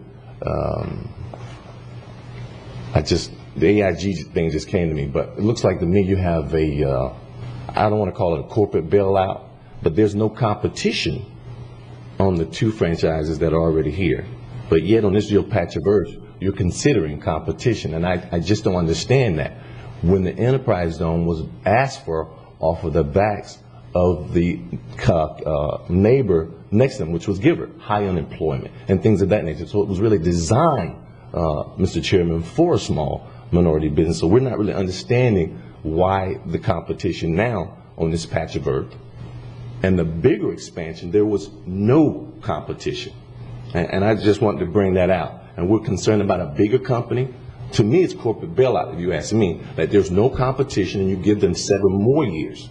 No competition, but this little patch of earth, you're asking everybody to come in here and give you a bid on it. Seems like to me it's kind of The thinking is not right there. It's not a fair thought process, in my opinion, on that issue. And I just want you to consider that. When Piper came on the scene and Piper got all of those benefits, it was because of the neighborhood and the community that they were next to. And I have nothing wrong with that decision. It was a good decision, but Piper got millions of dollars of benefit because of that issue. And I'm asking the Board of County Commission to put on that same thinking cap when it comes down to bringing a small/minority business into the enterprise zone. I would like to correct one thing. Piper did not.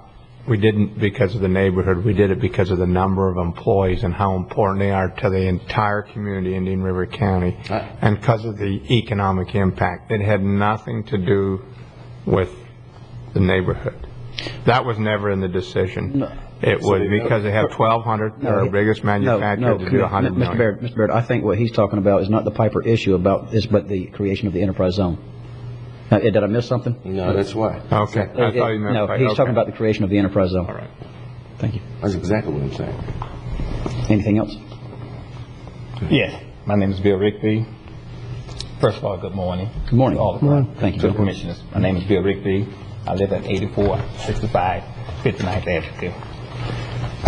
On the recycling, I have one question, and that is this. Okay, on the recycling, you're saying that it is not mandatory. Am I right or wrong? That is correct. That's my understanding. Okay. Then my question is, if it's not mandatory, then why is it that my tax dollars, and everybody's tax dollars, my tax dollars for it comes up on the tax roll that you take a certain portion of my money out for the portion of the recycling white goods. Then on every home, once it's the tax roll, that's when that money is coming out. Am I right or wrong? It's a generation unit. Right. That residential versus, yes. And it's not for recycling, it's just for solid waste. And inside of that, there's actually some, and Hamachi, feel free to jump in if I start messing up bad, but the way I interpret this is that that the recycling actually offsets some of the cost for the products that we use, it offsets the cost of the solid waste expenses. Solid waste assessment does include a recycling component. So every assessment, that's what helps us to implement the program. And we call it is a voluntary program in a sense that it's up to the resident to get the bins, to recycle. It's not a mandatory that they recycle. We encourage them to recycle. However, when it comes to the franchise agreements, they are ready to serve. When they leave their facility, they're ready to go pick up recycling throughout their service area. So because of that reason, we have put it on the assessment that there is a portion of that goes to pay for the recycling service to the haulers. But they're ready to serve, ready to pick up the recycling that day, and it's up to the residents to get the bins and start a recycling program in their house. So if I look on my tax bill, it's going to have under non-ad valorem section, it would be solid waste, a line, and then it's going to say another line for recycling fee? No, it's all included. It's all included as part of that. That's okay. Yeah, it's not a separate addition. That's what I thought. Your total cost includes a portion of that. Does that answer your question, Mr. Regan? Okay. And the second question I have is that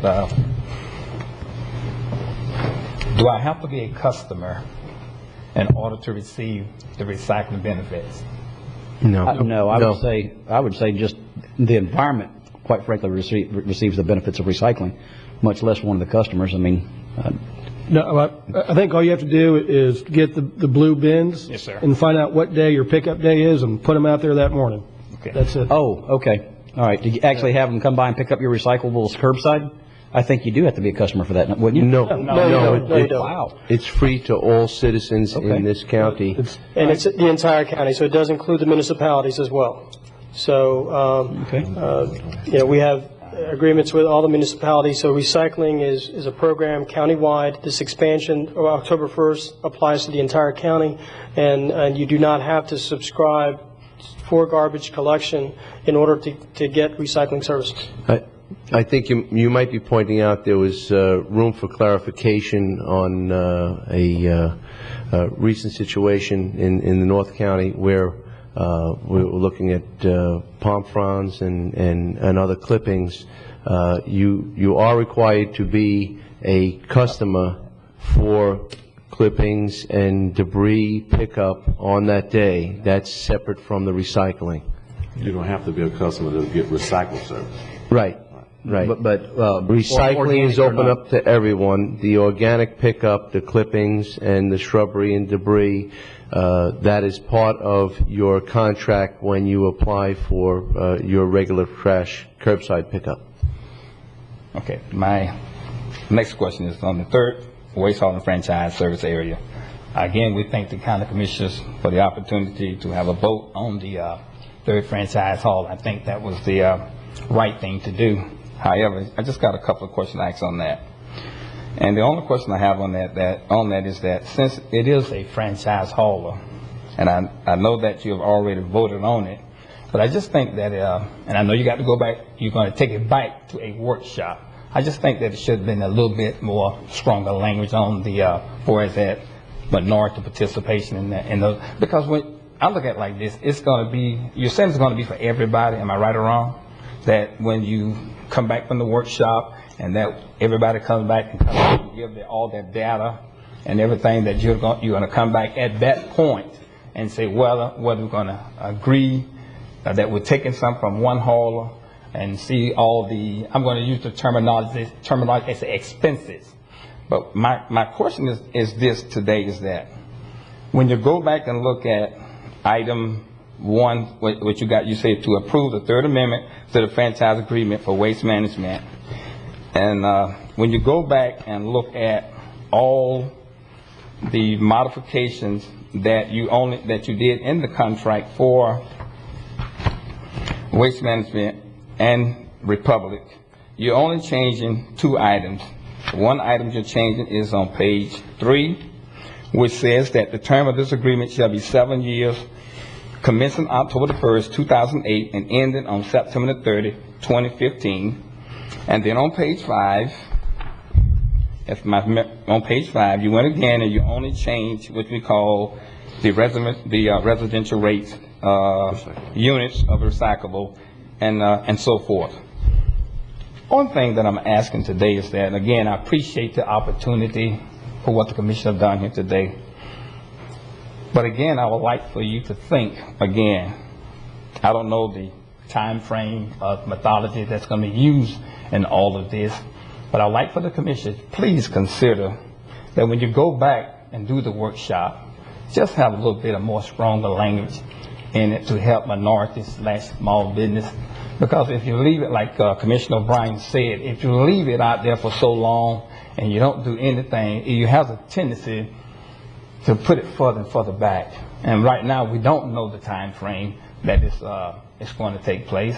But I'm just hoping that the commissioner take in consideration that, hey, this been going on for like 7 years, and we would just like to have some rapid action on this to see what is out there, what can be done, and what we all can do. And when it's a workshop, have everybody at the table. You know, just don't leave it where you have certain individuals at the table. Just have where everybody's at the table, sorting out what is this, sorting out what is that. And that's all that I've asked. And thanks for your cooperation in this matter. I have one more question, and I'll sit down, commissioners. But when you do it the way you do it, which is fine, but to me it's not economically feasible not to address the minority issue, because if you don't, then we'll be back in front of you saying, well, since you didn't set aside or have the participation from a minority standpoint in an enterprise zone, then do we come back to you again and say, well, hey, we think you ought to consider it in the part that's not enterprise zone. I want to make sure I'm clear. If you're not going to include that in the enterprise zone as having minority participation, do we come back? It may be too late since you've already approved it and signed it, but then we come back and ask, well, do you respect the 1964 Civil Rights Act and allow us to participate in this contract? It's 2 things. Are you going to allow us to participate in the enterprise zone or in the rest of the community? You got 81 subdivisions coming in here, and we're saying that we're going to hurt waste management treasure codes? I beg to differ. Thank you very much. Mr. Rigby? Mr. Vice Chair, it is with great expectation, anticipation, and I would expect nothing less than this opportunity when it comes available to be open to everyone who can bid on the process. This is fair and equal action for the community. That is my concern as one of your elements in the governmental process. I don't know if you are looking at this differently, and if you are, I'd like you to continue the dialogue. But it's my understanding that this will be open to any and all vendors that would be able to participate, and you are already in that process. So I don't know what type of additional benefit you would like to see from this process being created specifically for capital. No, I'm just asking specifically for minority participation. That's what I'm asking for. And I've been asking for that for the past 5 years. But that would be a preclusion. What do you mean a preclusion? You're included. To be honest with you, Mr. Commissioner, I think we've been the only one that's been here asking for that. I think the county or someone has opened that, but Capital has been the only one asking for that at this point in time. Now, these other folks may have come in. I think you're right in opening it up for everybody. I'll address that at a workshop about why I think there's going to be some issues with that, but we'll address that at the workshop about opening it up to everybody since you have not changed the price. You have not done anything. So what are you bidding for? But we'll deal with that in the workshop. And that's why we could not move forward today, or at least my vote could not be in the motion of going forward today because of that, because we do not have all of that available information. And I want the expectations to be well discussed and defined. And I do expect you to be first in line, by the way, for I intend to be there. You're right, filing your bid. But there's no coercive language in here, and that's why we just ask for stronger language. What are the deadlines? When are you planning to implement? But I guess we'll address those at the workshop. That's why you have to be quiet, because you have to let the workshop do its due now. Yeah. But those are my issues, Commissioner. That's it. That's it. Thank you very much. Thank you. Thank you, Mr. Rigby. Any other comments? Yes, please give your name and address for the record. My name is Robert Dela Cruz, and I live at 2095 31st Avenue, Vero Beach. I just got a few questions for the Commissioner. At the workshop, as far as right now, we don't know the specifications of what companies are going to be able to bid. That is correct, and really we're kind of getting off topic a little bit on this. We're specifically talking about the franchise agreement, not the modification that we just made.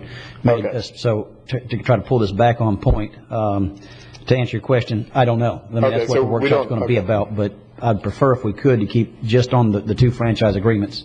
The discussion as best we can. Okay, would we know it before we go to the workshop? Yes, I wholeheartedly anticipate there being handouts of some kind and information available about the agenda for the workshop. Okay. I think what the thing that's been brought up today is that we've got minority and small businesses like you that have expressed, and get them all in the room, because we're getting a lot of calls from Mr. Rigby, from you, from Denise Arnold over wanting additional business. So we'll get you all in the room and see if we can in any way fit in and make it a fair process. Okay. And I think you're right. There needs to be requirements. Okay. And that's up to the board. Okay. I think right now we do have franchise application requirements. We have a process where you fill out an application. Those applications are evaluated against code criteria that go to the standards for franchise issuance. So there are some rules, guidelines on the books right now as to what the county is looking for in terms of applications and how they evaluate them in issuing franchises. So, okay. And that's section 204.11 and 204.12 of the county code, if you want to get a copy of them. And Mr. Dela Cruz, I don't know if it would help you at all or not, but I'd be more than happy to try to provide you with that information, or if you really want to sit down and just read the code. Okay. Because I'm just curious about seeing who's all going to be in general going to bid on it. Is Waste Manager? We really won't know that until after the workshops. Okay. And I think what they're saying here is in the code it doesn't say anything about small business and minorities, and that's why Mr. Rigby and Mr. Dela Cruz are here, and that may need to be changed as we give them a little more weight on this one. Okay. Okay. Thank you. That's all. Thank you. Anyone else wish to speak? Seeing none, we'll close the public hearings, and seeing how ample opportunity to address this issue has been provided to all.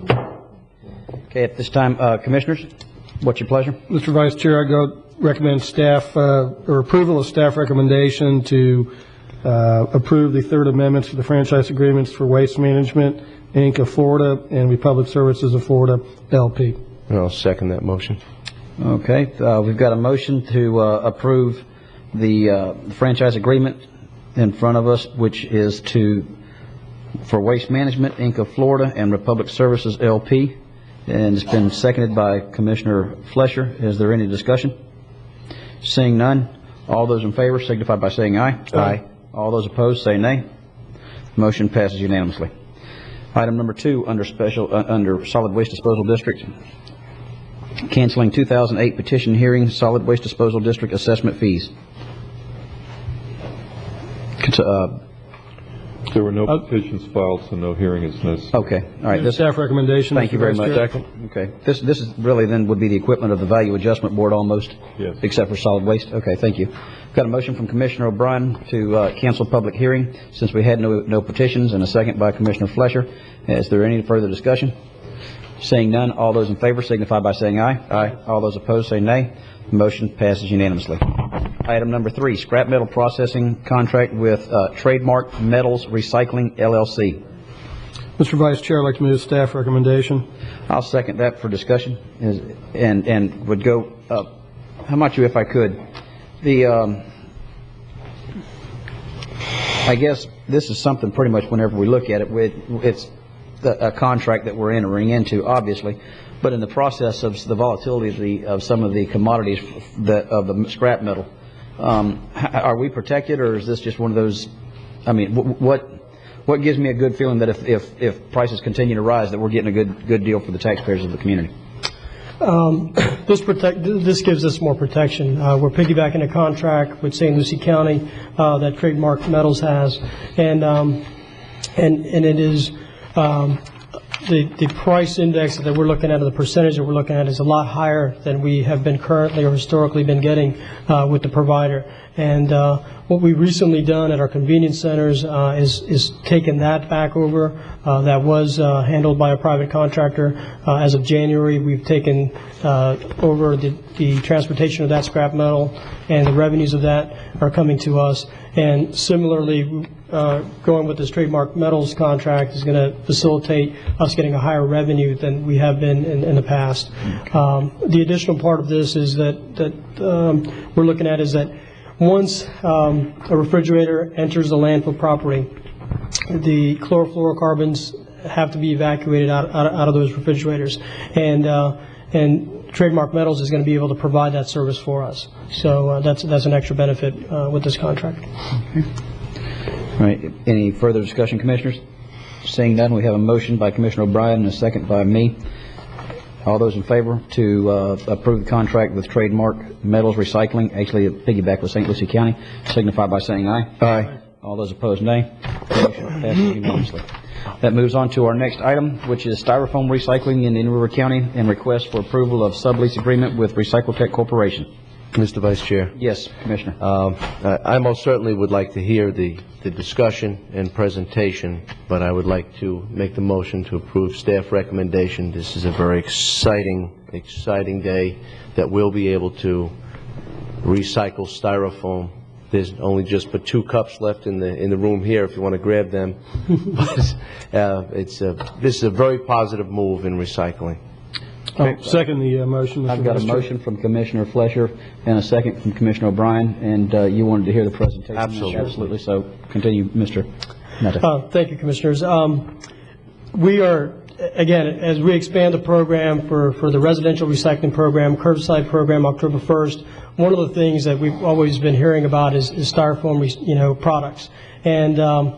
And we were not able to provide that service on a curbside level. So what staff did is looked at a grant opportunity that Polk County has obtained for a styrofoam recycling program. And what Polk County purchased was from about 14 of these units. That what they do is they shred the styrofoam. They heat the styrofoam, and what comes out is almost like a toothpaste tube as an end product that can be placed in a bag and sent back for recycling. And so what we're proposing is to add this other additional component to the county, but add it as a level to our convenience centers and to the landfill. So again, important to make that clarification that we're as of October 1st, looking to expand our recycling by including styrofoam, but we'd like residents to bring it to the convenience centers, bring it to the landfill, and now we'll have an ability to process that, keep it out of our landfill, and turning into a usable product. Mr. Mather, I see that in the recycling bins 1 and 2, it really doesn't say styrofoam products, cups, or anything. Right, it doesn't, and that's the clarification that this is not to add styrofoam to the recycle bin at curbside. This is only for the convenience centers and the landfill. Yes, it gives residents, communities, gives our business communities. There's a lot of packaging material that a lot of the businesses get. Right now, they just throw it in the trash, and so this gives an opportunity for them to have a place to take it to. And now we have an ability we'll have the county staff, operate the machinery and bag this material and send it off. We will get a little bit of revenue back from this. So again, it keeps the main benefit keeps it out of the landfill, and again, we'll get a little bit of revenue out of it. So once again, we're not instructing folks to put that in their recycling bins. They're going to have to bring it down to one of the centers or the main site.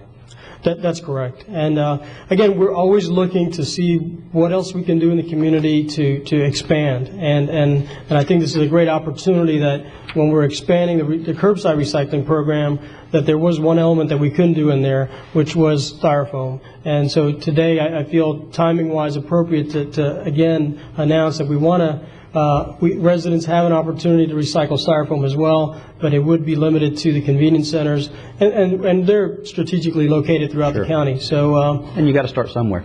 Yeah. Styrofoam, as we know, placing it in a curbside bin, it's a very light product. I can just see it, a little bit of wind or whatnot, this material flying through, and also where our commingled products are going to a recycling facility where they separate all these products, they're not handling this material as well. So that was one of the reasons we couldn't include it in the curbside program. So, but at least this way we do give our community an opportunity to recycle this product and keep it out of our landfill. And you say that only Polk County is Polk County the only other one that has a recycling? No, recently I think Lee County has also done a similar pilot program where Polk County got $475,000 from the state.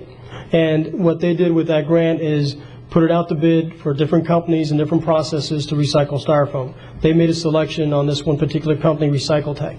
And then Recycletech, through that grant, they purchased 14 of these units. Now, Polk County has kept a few units for themselves, but the rest of the units are available to other counties and cities. And so we're taking advantage of that process where only for $1,000 we get this machine delivered and installed at the landfill. And we're able to offer this service to our residents. And in about 3 years, if this pilot is successful, we have the ability to purchase this for less than $100. So the original cost for each machine was like around $29,000, $30,000, and that was paid by the grant. But again, this allows a great opportunity for pilot programs across the state to try a styrofoam recycling program. Okay, great. Is there any further discussion? Nope. Seeing none, all those in favor signify by saying aye. Aye. All opposed, nay. Motion carries unanimously. And I'd like to add at this time, if I could, Himanshu, you've only been doing this for what, a year now? Year and a half. A year and a half, and I'd like to compliment you on your job performance. You were a hire from within and moved up through the utilities department and have done a phenomenal job in bringing forward several innovative and new ideas, and have always been very thorough and been able to answer any question that I've been able to pose. And so would like to compliment Eric Olson on making that decision. You've been doing a great job. Appreciate it. Thank you. Ditto. If there's is there any further business to be properly presented at this time? If none, I now declare this meeting adjourned.